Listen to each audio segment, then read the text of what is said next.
Fangs out. We're sitting down with VampChat hosts Dan Cliffstad and Eva Vertice to talk about blood, books, and the eternal bite of the vampire lore. From gothic classics to modern monsters, they reveal why the legend never dies and why we always crave another taste. Hey there, aspiring authors. It's another episode of Sako and the Moon by two self-published horror authors walking the path of horrorcraft and marketing. This is the second episode of season 5, and we're hitting the ground running with our guests, Dan and Eva of VampChat. Just insert cheering sounds here. In case we haven't met, we should introduce ourselves to the newbies. I am dark artist and designer Sako Toomey, but I also write horror under the name Cass Voight. I do a bunch of other things, but we'll just say that I'm published 4 times over. That's 3 standalones and an anthology. And I'm working on a couple of books and a serial. I've been working on my craft for decades, and now I'd like to share my skills with you guys. And my intro is nowhere near as long. I'm Dewan L. Hearn, more affectionately known as The Moon. I write stuff, I film stuff, and I talk to people, including these two. See them? They're right here. Yeah. It's Dan and Eva. We're very happy to be here. Yes, very I made the joke ahead here. of time, and it's only cool if I make the joke again on air, but like somehow Sako managed to get someone named The Moon and 2 vampires out on the show in the middle of the day. How we did that is an amazing thing. It's an normally amazing thing. I don't normally tell the same joke twice, but the people at home haven't heard this joke yet, so I had to tell it again. Okay. And to introduce our guests, Dan Cliffstad is an author, publicist, and co-host of VampChat with Dan and Eva. His works include the novel Fiona's Guardians and the how-to guide do-it-yourself book promo aimed at helping authors and marketing and publicity. Excuse me. He also served as a keynote speaker at Imaginarium. Eva Vertice is Vertrice, excuse me. It's like there's 2 R's there. There's 2 R's, yeah. My notes mark it is misspelled either way. Is also an acclaimed author, best known for her vampire novel, A Fury. She's a member of the Horror Rights Association and co-hosts VampChat. So VampChat with Dan and Eva is a podcast dedicated to vampire fiction, fanged folklore, and the Gothic imagination. It features discussions of literature, films, folklore, and periodic guest interviews. The podcast is now in its 3rd season as of mid-2025, with episodes including live recordings like the one from Imaginarium, interviews with notable authors like PC Cass and Dockery Stoker, and reviews of vampire-themed media. Welcome, guys. Well, thank you for having us. It's great to be on Sako and the Moon. Oh, so good to see you guys. Yeah, How dope is it that we actually got you guys on the show? We're such fans of you two. You guys are great people. I love your work. Look at this. Oh, Zimmer made it. Zimmer made it. Hey, Yay. Hey, Steven. 4 legends making Friday magic. Thank you so much, Steven. Oh my gosh. Look at that. Seriously, like, you guys are great. I love hanging out and getting a chance to speak with you guys. I love being at your booth. Anytime I get to see you guys out somewhere, I'm so glad that you guys actually made it onto the show.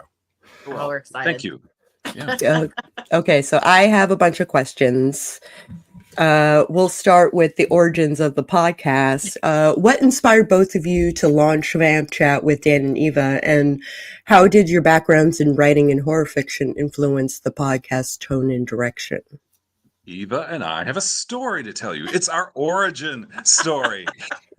We met at a bookstore, Fabled Forest in Georgetown, Kentucky, in October of 2023. And we hit it off right away. We were there to sign our own vampire novels. And Eva, I'll let you take it from here.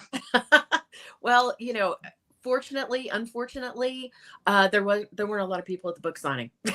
So we had a lot of time to just kind of get to know each other and gab. And right away, we kind of sensed some kind of energy between us. And so we were like, we need to do something. We're both trying to get this book out. And so we toyed with the idea of doing a YouTube channel thing. We really just kind of tossed some ideas out and just kind of in a casual conversation way. It wasn't until a year later, in August of 2024, this is 2025, that we actually formally decided to do something. And we were like, well, okay, let's do a podcast. And it was like, okay, I've never done a podcast before. Why not? And so we just decided to do it. And we jumped in with both feet. That was pretty much it. Which is interesting. We chose on Podbean. Yeah. The Star Chamber show had recently switched to Podbean, and we felt that we could borrow from their experience, Stephen and Holly's experience, and so we tried with Podbean, and so far we like it. It's audio only, but we may jump to video one day. That's kind of the goal. So. Yeah, I love that. I love that, and we can relate because this is our same origin story. Yeah, Sako and I have the same origin story. Essentially, we met at a convention. And we hit it off. We were really cool. And then we would talk outside of the convention. We're like, you know what? These conversations are pretty dope. Let's do them on camera. Let's start a thing. And here we go with Sako and the Moon. So this is the direction of our show is to help those who are coming up and doing the same thing we are without the big machine behind them. So I'm only making this point because you need to get out and get outside your offices, get outside the libraries, go meet people. You never know what opportunities can just create themselves when you go to these conventions, go to these book signings. Put yourself out there. Trust me, it works. It worked for us. It worked for them. Mm-hmm. It absolutely worked for us. You. And one of the things that we did is when we were thinking about how to what kind of content we were going to create. I mean, obviously we're both vampire authors and that's what we love. So that was, we're going to do a vampire themed. We originally decided only on 6 episodes. We were going to start in August. It was going to be every other week. And it was every other week on Wednesday. We were going to do 6 episodes. It was going to end at Halloween. Done. We're done. And Dan was 20 years in radio. And, so we kind of, he had the kind of an interesting structure, and I'll let you talk about that, borrowed and then.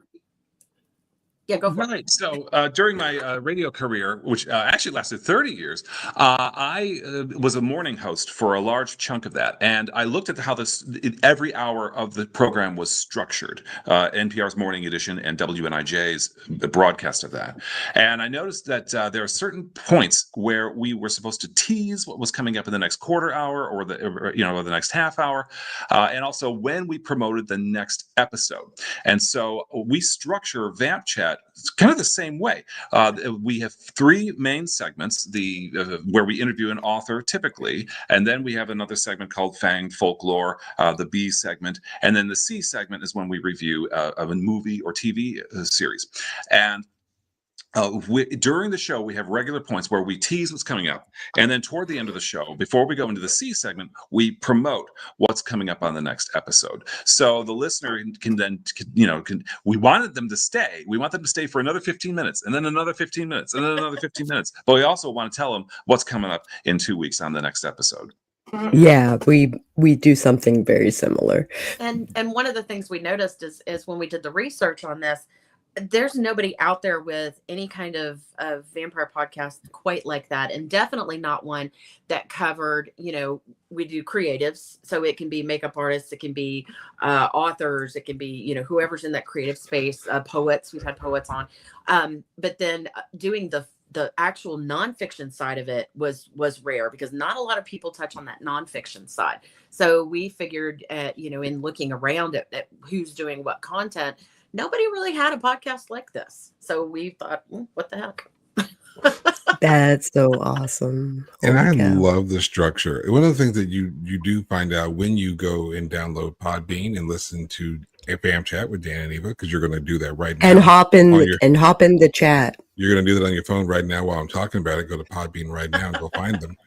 And why not? Since Holly and Steven are there, listen, go find Star Chamber while you're at it, the official affiliated show of Imaginarium. I love the structure, and you hear that it's perfectly structured. You can tell that there is something to the way it's set. And you can listen to Dan tell he did radio, and if he didn't, it'd been a shame. But real quick though, I listened to the last episode that you guys do, because you only do an episode every other week. Vampire in Brooklyn wasn't that bad, Eva. It wasn't. It's not. It's a little bit better than 13 Drops of Blood. It's a little bit better than 13. I had to weigh in on the fact 16. I'd go 16. I originally went 16. I kind of backed it off a little bit because basically, if somebody watches it and hates it, they're going to come screaming at me like, "Why did I waste an hour and a half?" You really have to be open-minded with it. And it's such a cult classic. I mean, you kind of have to take Vampire in Brooklyn for what it is. Yeah, you have to go in with different expectations and just go with it. So no, I agree. Brilliant. Is there a reason why you guys go every other week as opposed to every week? Yeah. Yeah, I think a lot of it is just it's very labor intensive. One of the things that we spend a lot of time on is the script for each episode, and we have it goes beyond just that. We actually start every other week every other episode. I will start, or Eva will start, and then we'll have this kind of script that goes along where we're guided by the questions that we have asked or that we've written down. But we do give each other room to either ask a follow-up question or to go on a tangent if need be. If that's where the guest is taking us, we sometimes will go along with that. But we always have a place to come back to land. Right. And that's the really cool thing. So, with our busy lives, I'm a full-time book promoter these days, and Eva has a very busy family life. And a full-time job. Yeah, animals on top of that. Yeah. So, I think having an every other Wednesday schedule works for us for now. However, we are open to going weekly if we can make it work.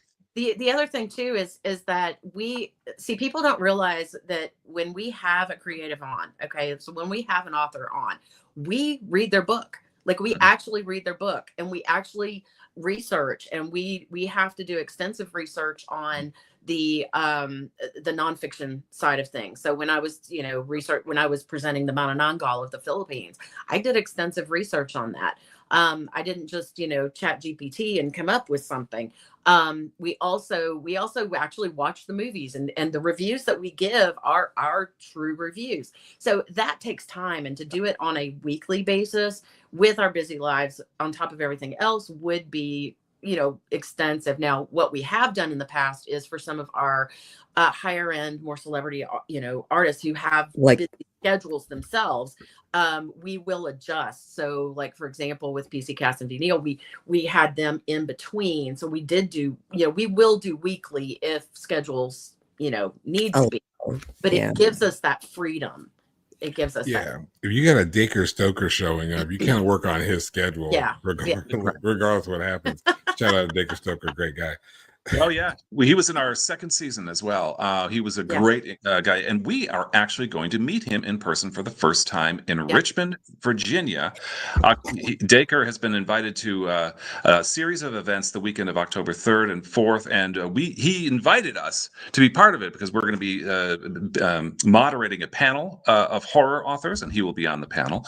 And then I think we're all staying in the same Airbnb in Richmond, Virginia. That's going to be kind of wild.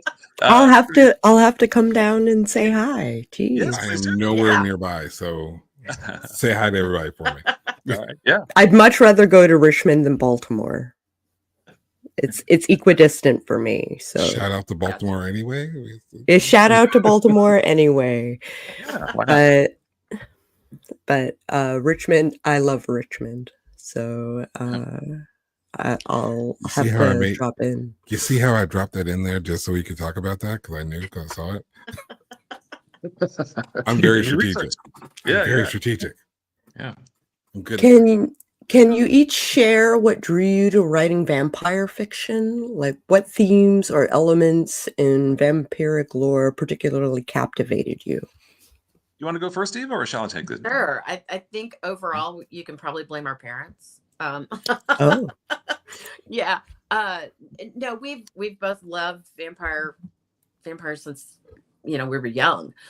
For me, what started it all was Salem's Lot.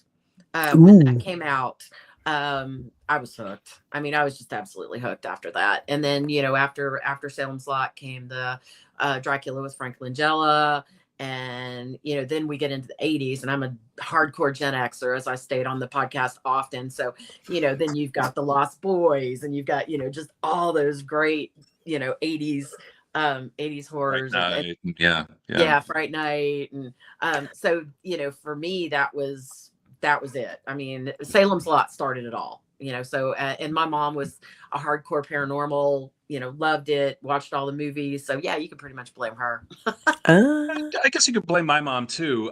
She was a really big Dark Shadows fan. She was watching that back in the day with Jonathan Frid playing Barnabas Collins, and there he is on this little black and white television as my mom was doing ironing or whatever. And she told me about that show. I was still a little too young, I think, to remember that. I might have seen some episodes during its first run, but I remember first watching Bela Lugosi, and then as Dracula, and then Christopher Lee. But then my mom kept coming back and saying, "Watch Dark Shadows." So we got some episodes on VHS, and it was they certainly captured the gothic atmosphere really well in that show. And Jonathan Frid gave really good performances, but it's a soap opera. It's a soap opera. Yeah, Absolutely. I would say for anybody who wants to revisit or visit Dark Shadows, just watch the 2-hour movie House of Dark Shadows, starring the same cast basically, and you get all those episodes, all those seasons in one 2-hour package. Do that instead. Duly noted.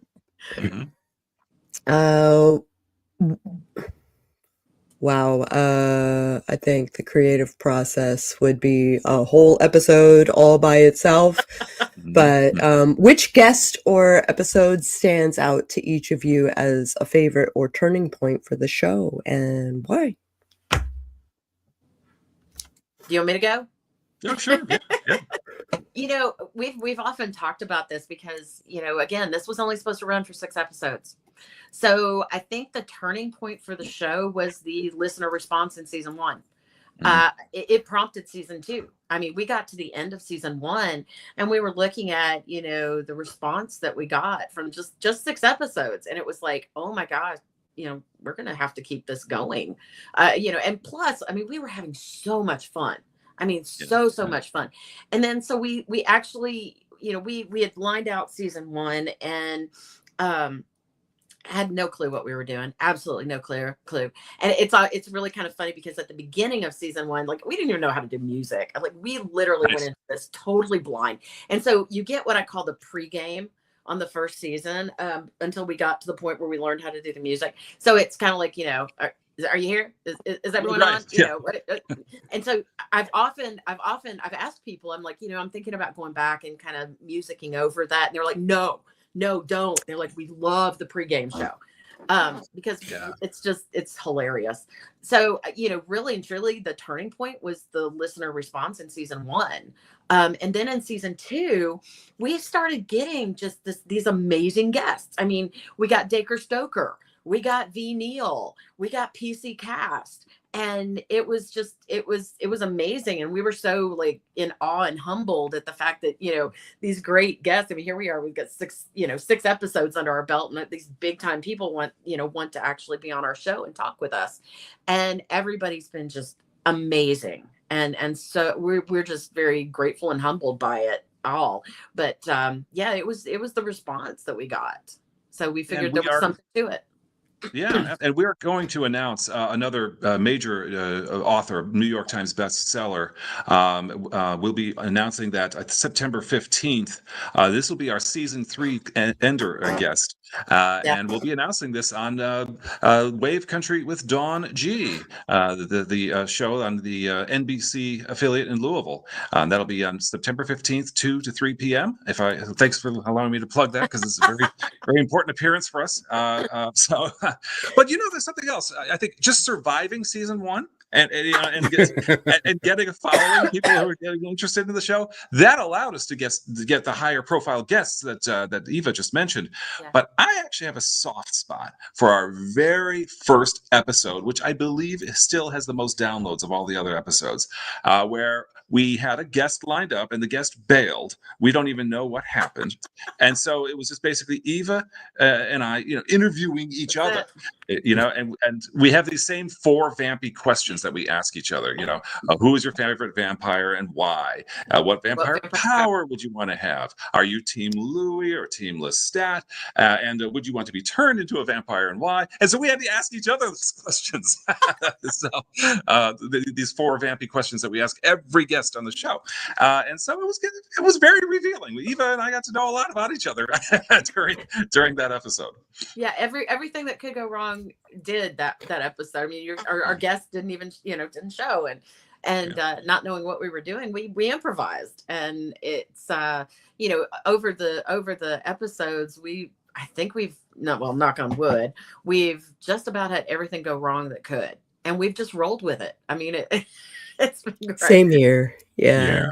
I mean, the lovely thing about our show is that she is so structured. You saw the list of questions she has. She's so structured, and I am here.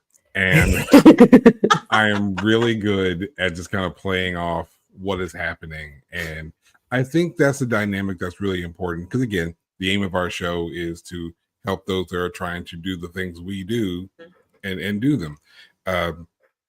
So I think one of the skills that I think is very, very important is the ability to just realize that something is going to go wrong at some point. Don't rely on the perfect structure and be able to, roll on the fly. Like, you have to be able to pick the ball up from wherever it lands and still make it to the end. Yes. It's an important skill. And 30 years in live radio taught me that as well. Just accept the mistakes. I love live. I love live. I love live. I don't ever want to do a show that's not live. I can edit. I just don't want to.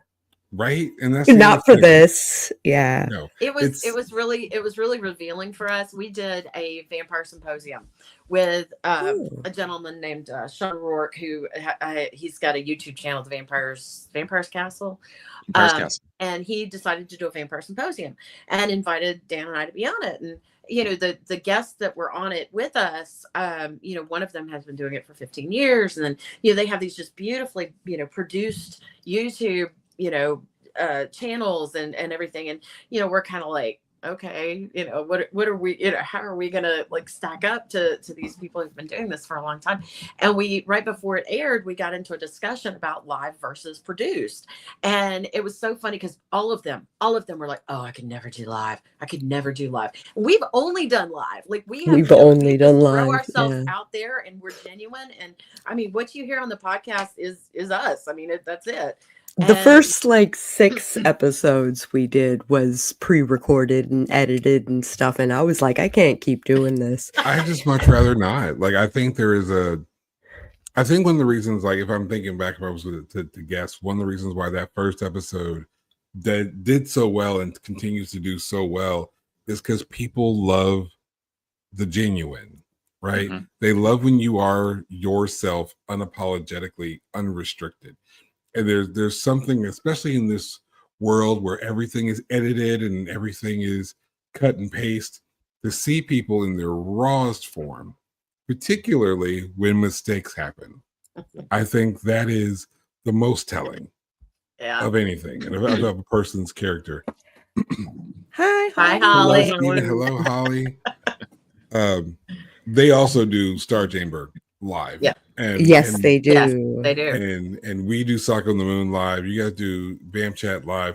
Honestly, I don't know how people do structured edited shows. There's an element that you lose so much. You lose so much. Yeah. There's so many random things that were just gold, at least in my book, that happened because a mistake happened.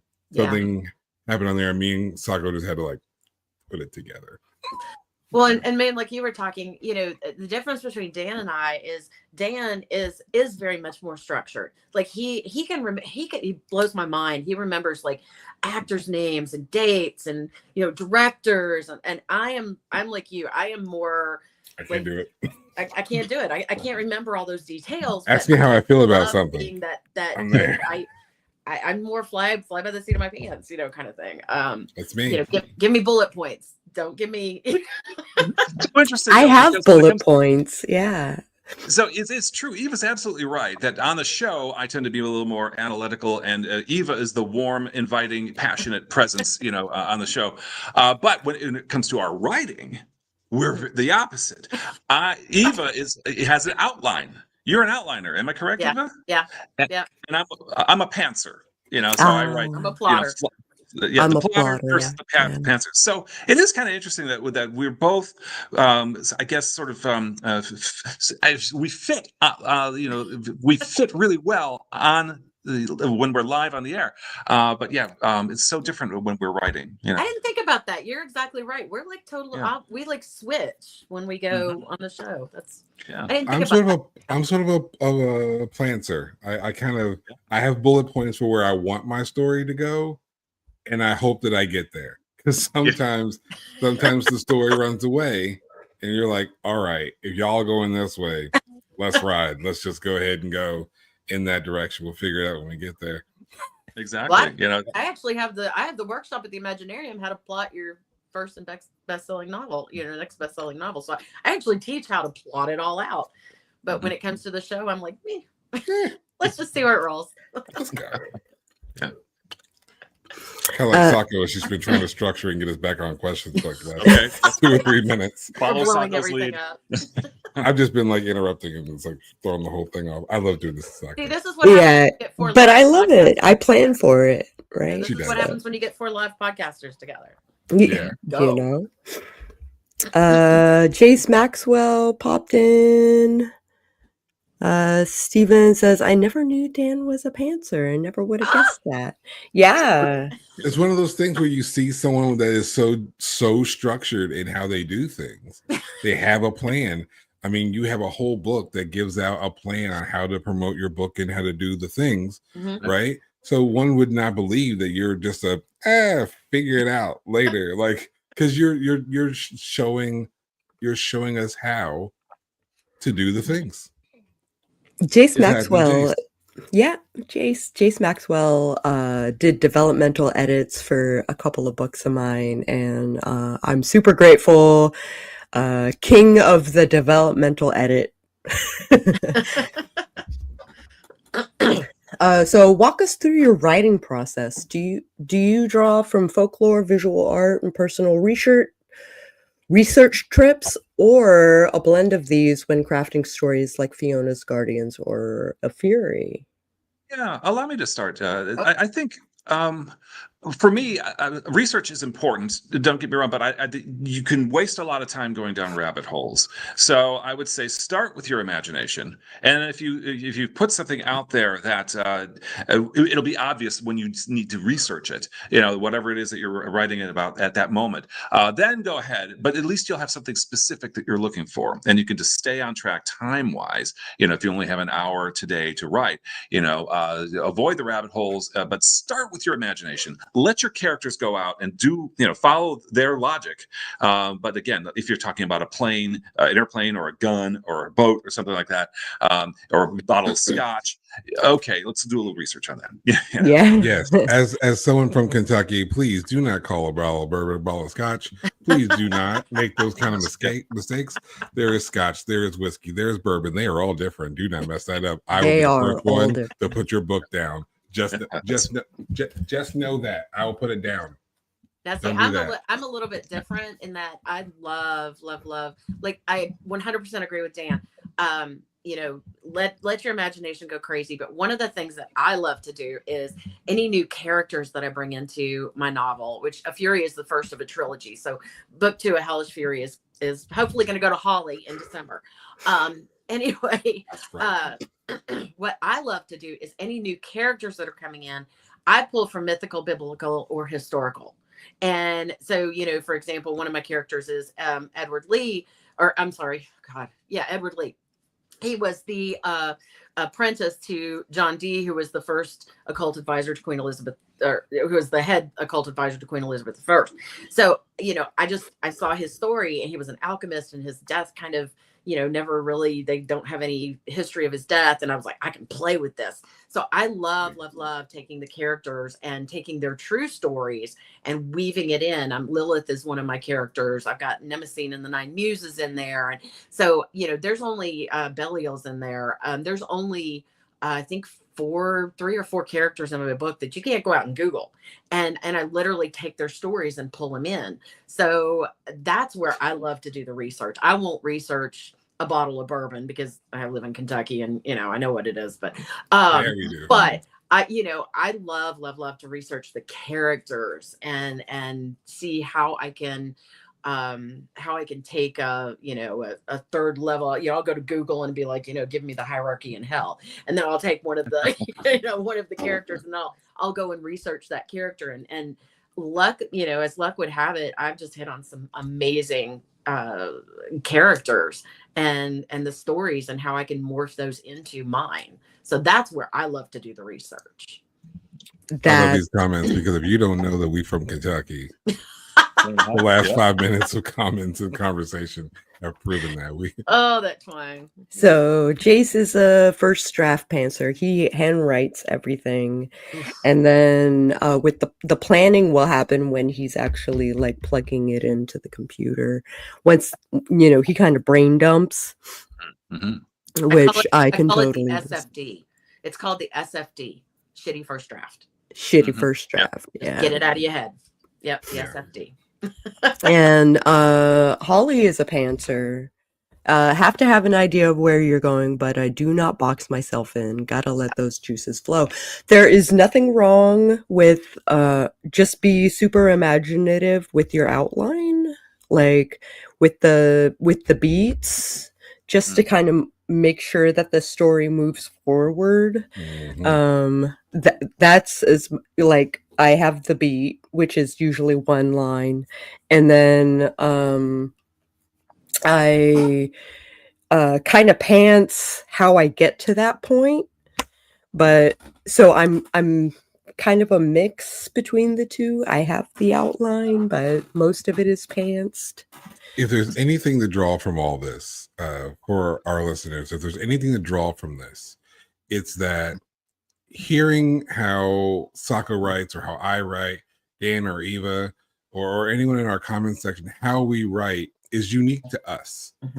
So how you write is unique to you and will work for you as long as it works for you. So if it doesn't match what your favorite author, or it doesn't match who you see on your miscellaneous podcast, that's cool. Yeah. Just get the story out. Yeah. Get your story out, tell your story, and then work on the rest of it later. That's why God gave us editors. Yeah. Work on the rest of the stuff later. And thank God for mine. Thank God for editors, because the whole point is to get our stories out. And then once we get our stories out, we can play around with them. We can restructure them. You're allowed to go back to the beginning and redo things and change things throughout the story. You're the author. Do what you want. And oddly enough, that took me a long time to learn. You will just because I wrote it doesn't mean I have to stay here. Oh, it's written down, so it's permanent. No, change it because you wanna. You're the author. You will edit that thing 11, 12 times before it's finished, and then somebody will come along and say, "Oh, you've got mistakes in it," and you're like, "Oh my God, you're too close to it." Yeah. So I mean, that's the thing is so many authors just get hung up with I don't have it structured. I don't have it structured. And you're actually handcuffing yourself in doing that. Yes. Let it flow. I mean, one of the reasons why I teach what I teach in my workshop is because I'm a 30,000 foot. I'm also ADHD oh my God, I'm so ADHD. And so for me, if I don't have points to come back to, there's no telling where this thing would go. I can't pants. Like I would never, it would be a War and Peace doubled. But I've got to have the points to come back to, but you have to let it breathe. So don't be afraid to just, there's a formula that somebody, I can't remember where I picked it up, but writing equals ass in chair. I mean, you know, you have to do it in order to get it out. Like Jay said, you cannot edit a blank page. And so That's the it. ultimate, that is like the most important thing any writer could ever hear or learn. You cannot edit a blank page. You can't publish a blank page. At least I haven't seen that happen just yet. Don't give me any ideas. I've seen close. But you just have to do the things. Write that story down. Write that poem out. Write that collection of poems out. Write that life story of yours. Change the names. Just change the names, right? Yeah, you don't want to be sued. just change the names. I will add one point to that though, is that write what you want to read, not what you think people will want to read. Ignore the market. Ignore the market. Yeah. Anne Rice is one of my favorite. Well, she is my favorite author. But she actually made that point in a post, and she's, you know, it's become kind of my mantra. But you know, it's the field of dreams. You know, build it and they will come. Write what you want to read. Don't lighten it up because you think people are going to get upset, or you know that you're going to hit triggers, or write it. Trust your audience. Right, exactly. Trust the intelligence. Trust the intelligence of your audience. Do not dumb down your work. Do not dumb down yourself.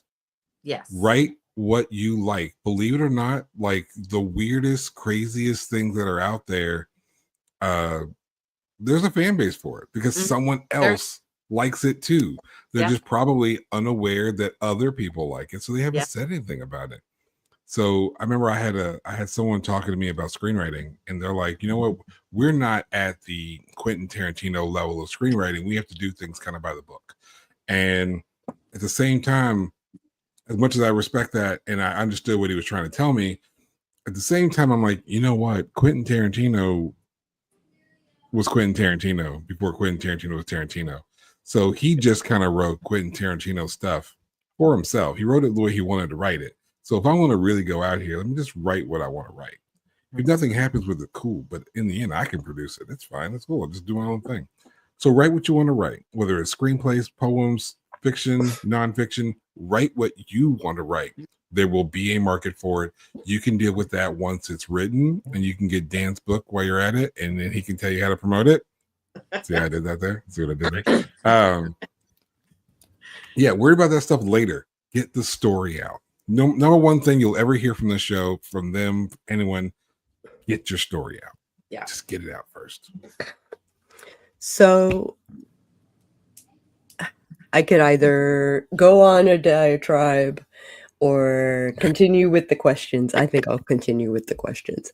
So every episode features a review of vampire media and a folklore segment. How do you choose which films or folklore stories to spotlight? What's your selection strategy? I think, I think for me, I'm always trying to, I look for films that are different, and that maybe even some foreign films that people may not have seen. I try to find something that's maybe a little bit more obscure or under the radar, and then I just review that and share my opinion about that. I think Eva, you might have a somewhat different approach. Well, I think mix it up. So the very first. Not the first episode for season 3 was at the Imaginarium, but the next episode we did Sinners. Sinners was a huge, it had just come out. It was huge. And so we reviewed that. I think it depends on, if there's a latest vampire movie, of course we're going to review that. But if it's, we actually, between Dan and I, we both have kind of an eclectic selection of vampire movies and shows and stuff that the other one hasn't seen. Like, he's never seen Vampire in Brooklyn. I've seen Vampire in Brooklyn. I had never seen Only Lovers Left Alive. So we try to find the ones that maybe aren't as popular, but then at the same time, when V. Neil came on, we did Lost Boys. I actually sang on that episode. That was very brave of you, Eva. I must say, yeah. And you did hit all the notes. So I hit them. But yeah, it just if you want to hear me sing, go to that episode. But we kind of just talk about it. I mean, what's going to come up on for season, for season 3. I love the show, The Strain.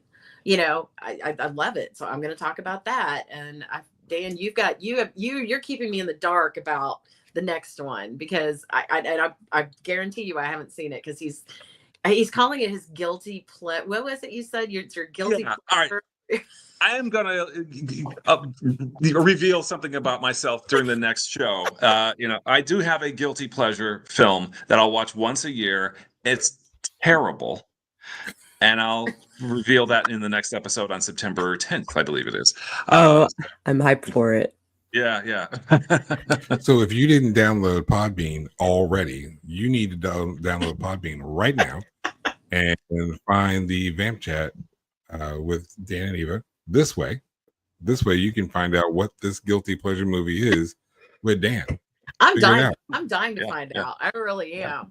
While you're at it, go ahead and follow Star Chamber while you're at it, since everyone's absolutely here. Yeah. And hang on to the app too, because God knows what happens with season 4 or 5 of Sako on the Moon. You never know. How you doing? What's really interesting is when you go into something like this and you're picking, you're deciding what content, what guests to go after. We've got some of we call them unicorns, we still have out there, and we're going to announce one. You have to play off each other. So, some of the things you got to check your ego at the door, listen to each other's recommendations, embrace the other's ideas, and go with it. That's kind of in the partnership, why one of the reasons why we've worked so well is, we talk all the time about, how are we going to do this? And if one of us if one of us comes up with an idea and the other one's like, I don't really know about that. The other one's like, hey, let's talk about it. Okay, fine. I agree with you. You've talked me into it. And so we never go into anything that we do with walls up. And that's the beauty of it. That's wonderful.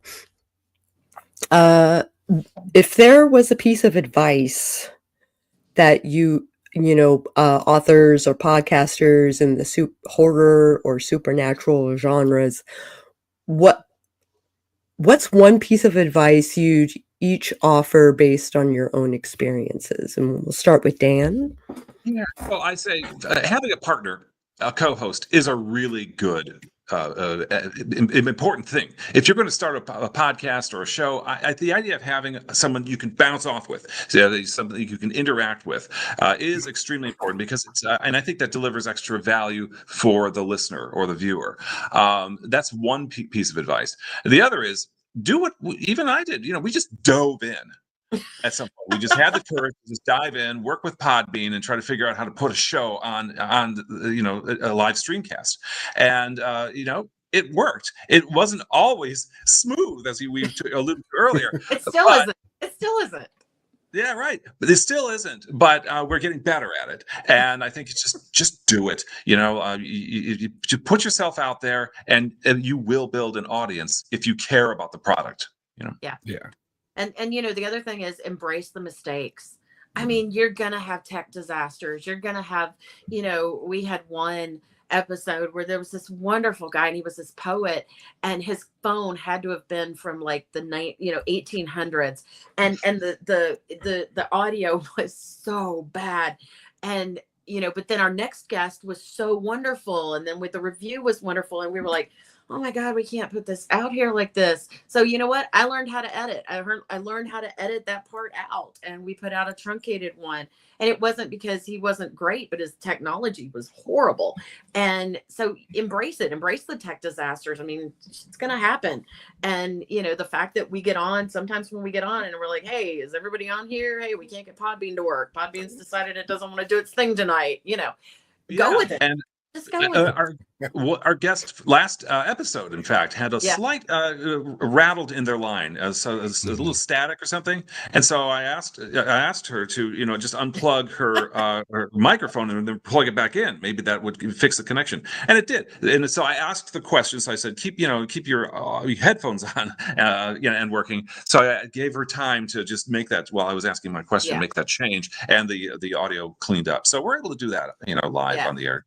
Don't be afraid of the oopses. Don't get flustered by them. Go with them. Roll with them. I mean, you just have to. You just gotta. I learned one thing when I was working as a manager in a gas station. One thing I would tell my employees all the time is that mistakes are going to happen. You're going to make a mistake at the register. There's going to be mistakes with signage. Mistakes will happen, and people know mistakes are going to happen. It all depends on how you handle the mistake. Mm-hmm. That's what's going to make a difference. That's what's going to make someone come back. Bad things will happen all the time, and no one can really control that. How you go about handling it. So in our case, if we handle the mistakes and the tech issues with grace and respect, it's going to hold people on. There's a huge difference between saying, "Hey, if you don't mind, can you try unplugging your microphone and plugging it back?" versus, "Hey, fix your mic, fix your mic." Yeah. Same message out. How you conduct yourself and how you handle those problems. Walk in knowing something's probably going to go wrong. Ride with it. We've had camera issues. We've had mic issues. We've had all sorts of issues before. Connectivity. Yeah. Yeah. It's just a thing that happens. God bless for new internet. But it's a thing that happens. And especially if you're going to do something live, go with it. Because here's the secret, guys. Listening to a live podcast, the audience already knows something's going to happen.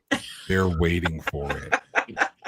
It's like a hockey game. They don't know when, they don't know how, and they don't know why.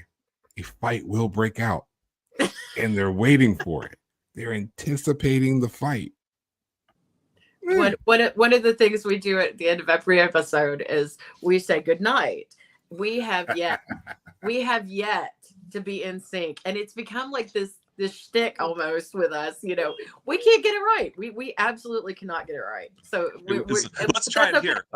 I'm gonna tell you. I listen for that at the end of your episodes. Oh yeah, because I know you haven't gotten it right yet, and I'm one of those people who anticipate you screwing it up. So let's see if we can try that live, Eva. Right now, let's go. With that, we bid you. Good night. See, they'd already messed it up. It's great. Wait. Okay, one more time. We don't try either. It's like, hold on. Let's try it one more time. I'll cue you visually in. And with that, we bid you good.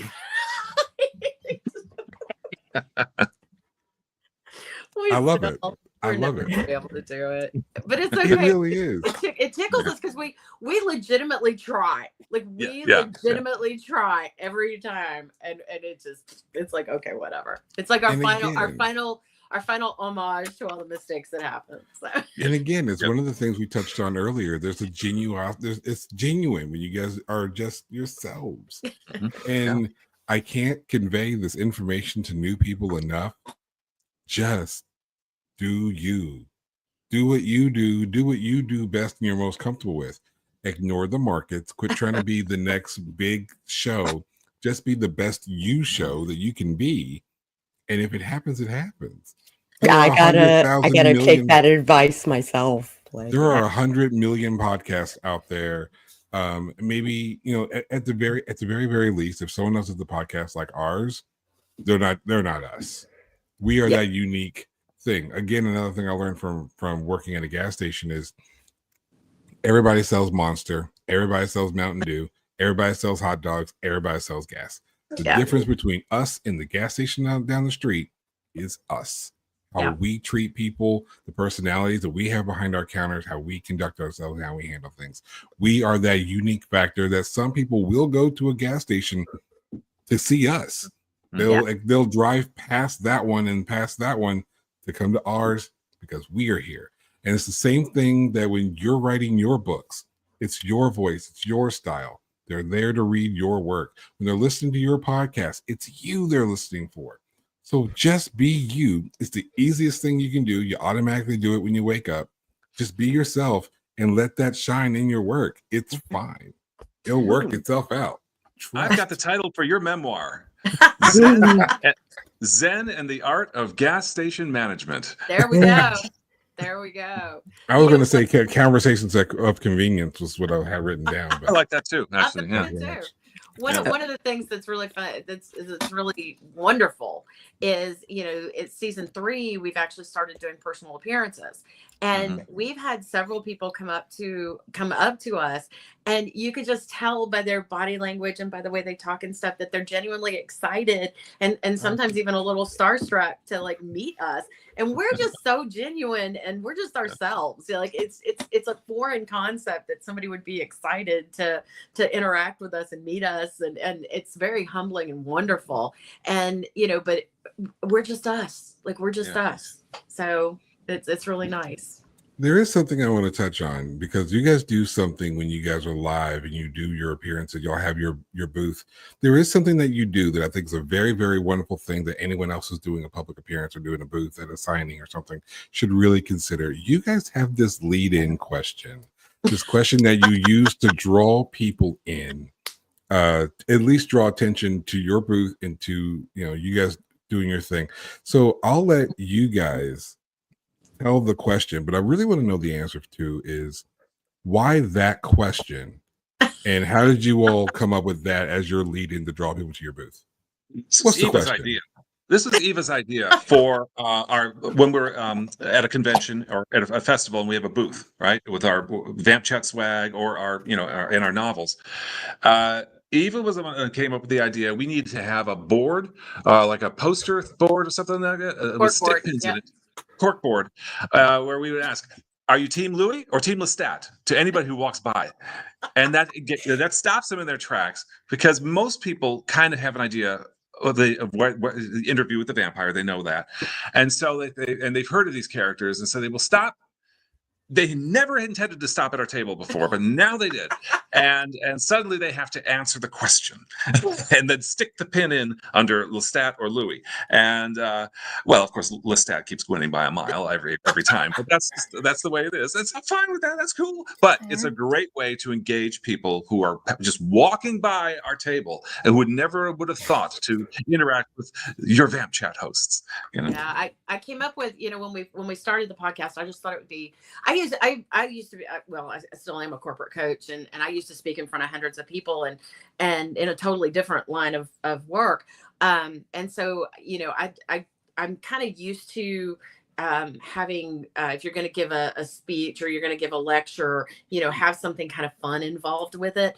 And I told Dan at the beginning of VampChat, I said, it'd be really cool to ask our guests the same 4 questions. And we came up with the questions. He's like, I really like that idea. And it's become like one of the hallmarks of VampChat. And one of the questions are you Team Louis or Team Lestat? And we ask all of our guests that. And, Dan is Team Louis, I'm Team Lestat. So it's a perfect thing to start a great discussion. And I was like, it'd be really, really cool to pull this to the masses, instead of just our guests. And that's kind of where the idea hit me. And I had this giant cork board in my garage that was not being used. And so I just spray painted it black and got some letters, and it's very crude. But it creates that great conversation. And that's really what you want when you're at these conventions or book signings, or, you want to start that conversation. And a lot of times people are nervous. They're nervous about coming up and, talking with people. And so it's a great lead in. It's just easy. Are you Team Louis or Team Lestat? And, and we get some people who they have no clue what we're talking about. And they're just like, well, I don't know. And they just keep walking. And it's like, okay, then, you're not our people's, right. And that's okay. It's totally okay. Then other people go into deep thought, and some people are like, well, can I do both? And it just sparks. Can we vote for Armand? Yeah, Armand. Can we vote for Armand? It's amazing. Like, people love to answer an A or B question. I had one time a buddy of mine, same kind of thing. A buddy of mine at work, we were discussing the best kind of sandwich, grilled cheese or peanut butter and jelly. So we just started talking about it amongst our coworkers, amongst ourselves. And next thing you know, we're ringing people up, and it's like, hey, by the way, okay, your change is $2.44. Do you like peanut butter or grilled cheese? Which one's a better sandwich? And people love answering an A or B question. It's a great way of engaging to an audience, especially if you're in a space where no one's coming specifically to see you, and you need to draw their attention. You need to be active when interacting with the crowd. Otherwise, you're just going to be sitting there smiling at people. Oh, right. We have people come back to make sure that like, especially Louis fans, Louis fans will come back because they'll be like, how's he doing? How's Louis doing? You know, or I want to make sure that Lestat gets, you know, Lestat's still in the lead. And they'll come back. Like, they will come back to double check the stats. And then at the end of each event, we post what the final results were. And so we have a little fun on social media with it. And that's the whole thing. Have fun. Like, just have fun. Yeah, you have to be there. You've already paid to be there one way or another. You either paid your admission or you paid your table fee, and you got your stuff all out. You might as well enjoy yourself while you're there. If you're not having fun, don't do it. That's if you're not having fun, don't do it. Like, just, I will give a coaching tip. So believe it or not, most people who know me would never in a million years believe this, but I'm an introvert. I am a hardcore introvert. I know you never would know it. Shocking. Yeah. Years ago, when I started lecturing and doing public speaking, I had to get out of that. Like, I had to get myself out of it. And two, as an author, you know, you've got to be able to talk to people. So if you are having trouble getting out there, if you're having trouble going to book signings and talking with people or going to these events, here's what I would recommend, because it's what I did. Start small. When you go through the checkout at Kroger or Walmart or anywhere, ask the person behind the register how their day is. Start asking. You would be amazed how many people go through these people's lines and don't ever speak to them. Yeah. And so if you want to start prepping yourself to get out there and be able to talk with anybody, start with just going through the grocery checkout line and just say, hey, how's your day been? And start that conversation. And the more you do it, the easier it gets. So, I mean, now I can't go through a checkout line anywhere. I'm like, hey, how's your day going? Blah, blah, blah. You know, but it's those little, those muscles that you haven't exercised that you need to exercise. And at the convenience store, ask them how their day is. Ask them how crowded it was. Talk to your coffee shop, you know, your person at Starbucks. Instead, we go through our lives and there's all these people that we interact with and we never even ask them how their day's going. So a way to get past that barrier of not being able to speak with people, just start doing that. It's easy. Takes what? You're in a line, what? 30 seconds. 30 seconds. Minutes. Yeah. Just try to engage them. And sometimes they will and sometimes they won't, but you made the effort. And that's what you need to practice, because now, honestly, I can go up to anybody and talk about anything. And that's how I did it. Just those little, I just exercised that. So there's a little tip. There's a tip for your listeners. So see Eva and I in action, engaging with the public at the Kentucky Horror Fest, September 20th. We'll be in Richmond, Virginia. Again, that's October 3rd and 4th. And Scare Fest weekend, October 17 to 19 at the Central Bank Center in Lexington, Kentucky. Yep. I've got to get down there. I've been trying to get to Scare Fest for a couple of years now. I've got to get down there. We're going to have a crew. We're going to have a crew with us. We are actually going to have a crew with a booth and a crew. And some of the crew is actually listening to the podcast now. So. Oh, man. Yeah. So cool. They're listening right now. So if you get a chance, if you're in anywhere near the Richmond area, Kentucky area, make your way. Figure it out. It's going to be fun. Richmond's always with Dacre. good. Richmond is with Dacre, so that's. And I'm telling you, if you get it, and if you're trying to do the book thing, the podcast thing, the film thing, we got everybody involved with our stuff. Like, if you're trying to do this at some point, go to conventions, meet your people, get an idea of what the author, podcaster, filmmaker life is like when we're doing the things. And trust me, you're going to learn a whole lot, just as much sitting on the couch talking to people as you will in your panels and workshops. Trust me, just talk to people. Yeah. Talk to people. Yeah, I think the overall theme of today is just do it. Just do it. Just do it. The doer of things. Not sponsored by Nike. Not Unless they want to Clear. be. Unless they want to be. I wear the shoes. If it's fine. Give me some slip-on Nikes. I'm like, oh man. We had a lovely hour with VampChat's hosts, Dan Cliffstead and Ava Vertrees. Thanks for joining us today, you guys. Thank you for having us. Yeah. It's been wonderful. Hey, we did that in sync. Yeah. Well, occasionally we are in sync, right? Excellent. So Monday we'll be reviewing a vampire movie recommended by you guys. If you could either we take 2 movies or you guys agree on a movie for us to review, of course you are welcome to join us for said review. Oh, that'd be fabulous. There's a film that I love that I recently reviewed called Therapy for a Vampire. It's a comedy, and I think Eva, you saw it too, and I know you enjoyed it. It's an Austrian-Swiss co-production, and it's so good. It's really funny and beautifully shot. If I may, it's set in 1920s Vienna, and Sigmund Freud is a character who has a mysterious new patient who can only come out at night for his therapy sessions. And well, you can guess. Yeah. Excellent. Do you have a recommendation, Eva? I mean, I assume it's not going to be Vampire in Brooklyn. No. Oh God. If you haven't seen, I mean, even though it's going to compete with mine, I'd be interested to see the what you thought about it. The Strain. Okay. If you haven't seen that, just watching episode 1 of it will give you a great idea of kind of the overall concept of the show. I wasn't totally thrilled with how it ended, but you know, the show such is life. The tropes. The kind of, if you want a fresh take on the whole vampirism, The Strain is amazing. It is absolutely amazing, and I have all the Funkos. Have you guys seen The Strain? I've not.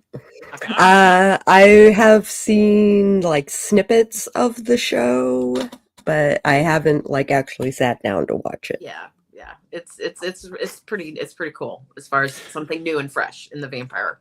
Where can we see those movies? Where do you think where they are? Where, if I wanted to watch them tomorrow, where can I watch Tubi. I know you could find Therapy for a Vampire on Tubi. That's how I saw it. I want to say The Strain is on Hulu, but you can actually just Google where can I see The Strain for where can I stream or Netflix, I think is where I first watched it. Something like that. So yeah. Awesome. Well, is there anything else you guys wanted to share with us where people can find you? We just love you guys. So thank you for having us. It's really we miss we saw you both at Imaginarium, and it was actually my first time meeting you, Sako, and so it was really just a lot of fun, and I'm just glad that we're reunited here on this program. So I will say if you want to reach out to us, everything is VampChat with Dan and Eva. It's VampChat with Dan and Eva.com, VampChat and Eva at Gmail, VampChat with Dan and Eva at Facebook, Instagram. Where everything is VampChat with Dan and Eva. So all you got to do is look that up. We've got a calendar. I'm hoping all of the events are on there on the website, but if not, I'll need to add them. Yeah, we can. Like I said, we've got 3 more personal appearances. We've got 1 more news or 1 interview. But we've got 2 more or 1 more podcast interview after this. So. And then a TV interview on the 50th. Yeah. And then, of course, we'll be at 2026 Imaginarium at the Holiday Inn, Louisville East. That'll be fun. And that's July, 17 to 19. Next year. So excellent. So next Friday, I will be in Atlanta. But the week after, we'll be talking to J.M. Saley about his series, The Unlife of Lisa Cooper. He was a good guest. He was a very good guest. I've met him in person. He's a blast. I love to talk shop with him. We have a question for you listeners, you doers of things. Do you prefer your vampires terrifying monsters or seductive antiheroes? Tell us where you stand in the comments. Thanks for sticking it out to the end, guys. If you like this podcast, please rate us or like us or follow or subscribe or whatever. Do the things. Just do the Do things. there are buttons. They're all things. Please interact There's things with them. everywhere. Do all of them. Do all the You can contact us at Sako and the Moon podcast at gmail.com. If you want to collaborate, send us hate mail or just drop us a line. And we'll see you guys on Monday. Well, thank you. Bye. Bye. Thank you. Yep.